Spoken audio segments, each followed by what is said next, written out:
The Best of Chasing Monsters, written by Daniel Katz. Internal, vintage Jaguar, outside a New Haven home, day. Vince Devlon sits in the driver's seat.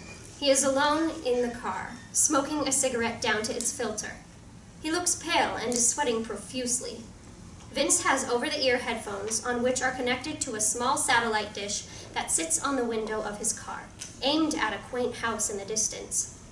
Vince is visibly bored by the conversation he is eavesdropping on, which we hear intermittently. Honey, I'm going to put some tea on. Would you like? No thanks, dear. I'm going to go down into my workshop. Could be a long night. New client? No, old client. New project, though. The alarm on Vince's stopwatch starts to buzz. He flicks the filter of his cigarette out the car window and then opens up the glove compartment, taking out a small silver case. Vince opens the case and reveals a syringe and needle laying atop a multiple vials of blood.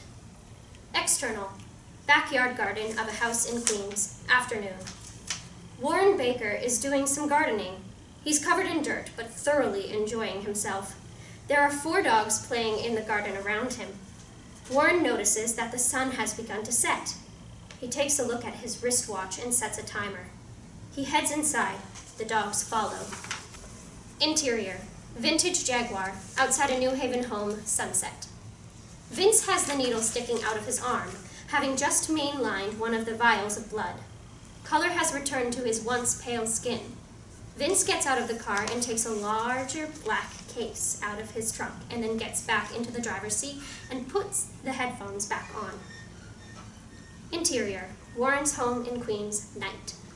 Warren opens up a small trapdoor on the floor of his kitchen and walks down a dark staircase. The dogs attempt to follow him down the steps, but he signals for them to stay.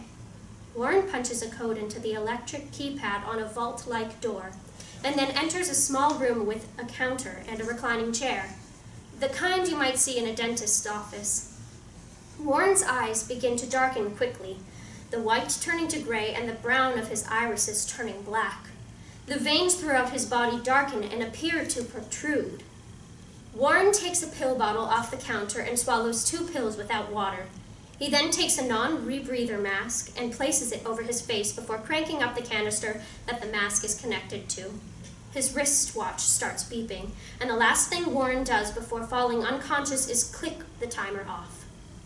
Interior, vintage 4-door Jaguar, outside a New Haven home, night. Vince has another cigarette going. He checks his watch and then touches one hand to his headphones like he's listening really hard. Only now we don't hear anything. Suddenly, there is a loud shriek in Vince's headphones, so loud that he instantly knocks them off his ears. He jumps out of the car and pulls the large black case out with him. He flips open the latches, revealing a rifle sitting inside. Exterior, between his Jag and the house, moments later. Vince takes the rifle and sprints down the grassy hill towards the house he was eavesdropping on. Vince gets to the front door of the house and presses his ear up against it, before kicking in the door. Interior, small house in New Haven, night. Macy is sitting in her rocking chair, working on her needlepoint. She is humming a tune to herself when a breeze flows through the room and gives her a chill. Clarence? Clarence, dear, it's getting chilly. Would you close the window? Clarence? Macy gets no response. She stands up and walks into the kitchen, but doesn't see Clarence. She closes the kitchen window, then slowly makes her way around the house until she gets to the staircase that leads to the basement. Macy goes to open the door that leads to the basement stairs, but the door flies open before she gets a chance, knocking her backward onto the floor. Clarence pounces out from behind the door, landing on top of his wife.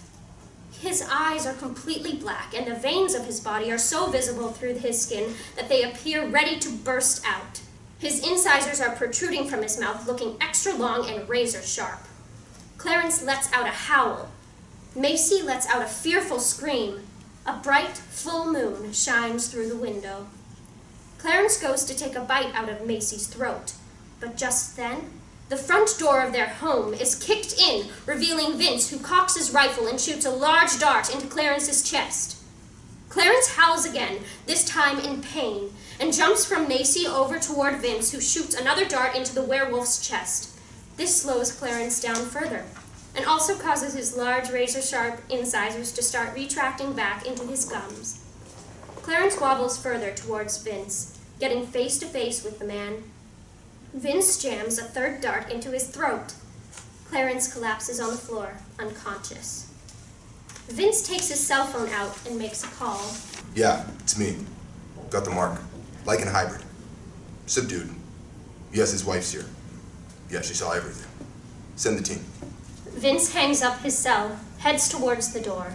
Wait! Macy is crying and shaking. Vince approaches her slowly and makes like he was going to put his hand on her shoulder, but then he thinks twice, turns back toward the front door and leaves. A helicopter can be heard in the distance as Vince drives off. Interior, Warren's home in Queens, day. Warren sits impatiently in the dentist chair inside his vault room. He's fully conscious now, looking like a normal person again. Warren's dogs can be heard barking upstairs. Buttons on the keypad are being pressed from the other side of the door. Then it opens. Vince enters the vault room. Sorry, I'm late, partner. What? Did you forget about me again? No. I was driving in all the way from New Haven. Cut me some slack. Yeah. I should lock you up in here one night and see how much slack you give me when I show up 2 hours late. Well, I've got bagels. And you stop for bagels first. Thought you might be hungry. They from H&H at least. Bagel Bob's. It's true, isn't it? You vamps really are a heartless bunch.